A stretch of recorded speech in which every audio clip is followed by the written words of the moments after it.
আসসালামু আলাইকুম বন্ধুরা, সবাইকে অনেক অনেক প্রীতি ও ভালোবাসা দিয়ে শুরু করছি আমার আজকের রান্নার ভিডিও। আমি আজকে রান্না করব রুই মাছ দিয়ে পুঁই শাক। তো আসুন সবাই মিলে ঝিলে রান্নাটা করি। বিসমিল্লাহ। আমি আজকে রুই মাছটা কাঁচা রান্না করব। আমি দিয়ে দিলাম একটু তেল, আর একটু তেল দিই, একবারই তেল দিয়ে দিলাম। এখানে 2.5 টেবিল চামচের মতো তেল দিলাম। এখন দিয়ে দিচ্ছি পেঁয়াজ কুচি।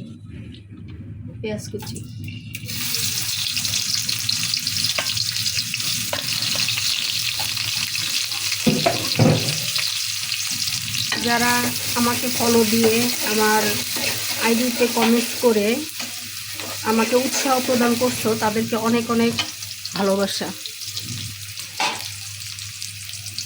অনেক অনেক ধন্যবাদ ওই ভাই বোনদেরকে যারা আমার আইডিতে ফলো দাও। বিসমিল্লাহ। দিয়ে দিচ্ছি একটু আদা রসুনের পেস্ট।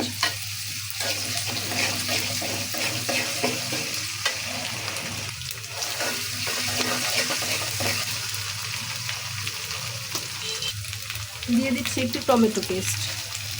বেশি টমেটো দিব না, যেহেতু আমি শাক রান্না করছি।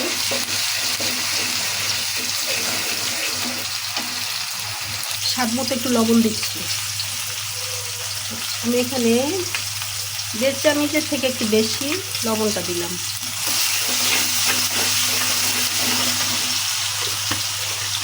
তোমরা সবাই জানো যে শাকে একটু হলুদ বেশি লাগে, এখানে আমি দিয়ে দিচ্ছি হলুদ।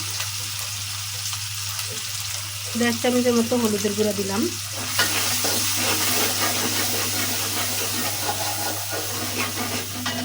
আর এখানে একটু তেলটা বেশি নেওয়ার কারণ হলো যে আমি পরবর্তীতে আর তেল অ্যাড করব না। দিয়ে দিচ্ছি মরিচের গুঁড়া। যেহেতু কাঁচামরিচটা দিব, তো 1 চামচ আর 1/2 চামচের থেকে একটু কম দিলাম। এখন মশলাটা কষানোর জন্য একটু পানি।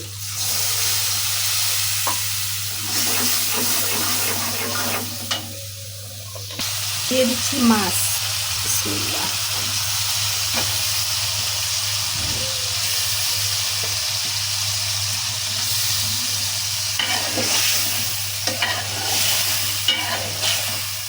মাছটা একটু কষায়ে তুলে নেব। মাছটা কষানো হোক, তারপরে আসছি তোমাদের সাথে। কষানো শেষ, এখন তুলে নিব মাছ। বিসমিল্লাহ।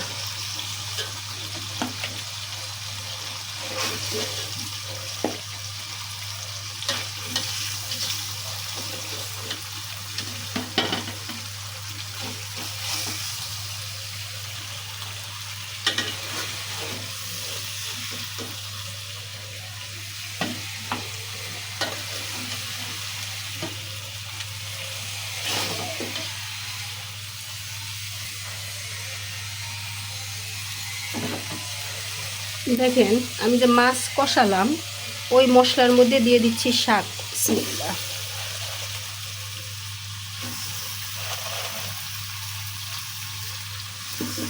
দিয়ে দিচ্ছি কাঁচামরিচের ফালি। একটু নরম হোক, তারপর নাড়া দিব। দেখি কেমন হইল। বিসমিল্লাহ। শাকটা কমে গেছে, এখন নাড়া দিলাম। তখন নাড়া দিলে শাক পড়ে যেত।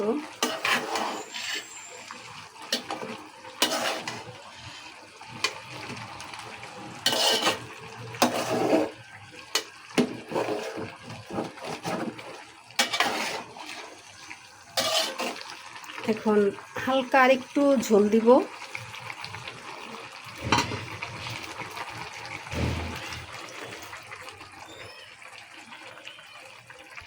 দিয়ে দিচ্ছি মাছ, কষানো মাছটা।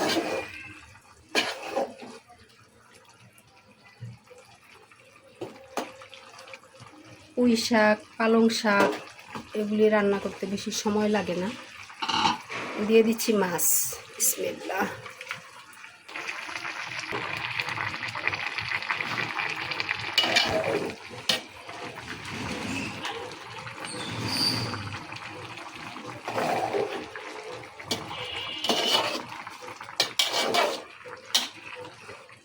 আমি এভাবে আরও 5 মিনিট রান্না করে নিব। তো 5 মিনিট পর দেখাচ্ছি আপনাদেরকে। রান্না হয়ে গেল। যারা যারা আমার ভিডিওটা দেখলে সবাইকে ধন্যবাদ। ভালো থাকো। আল্লাহ হাফিজ।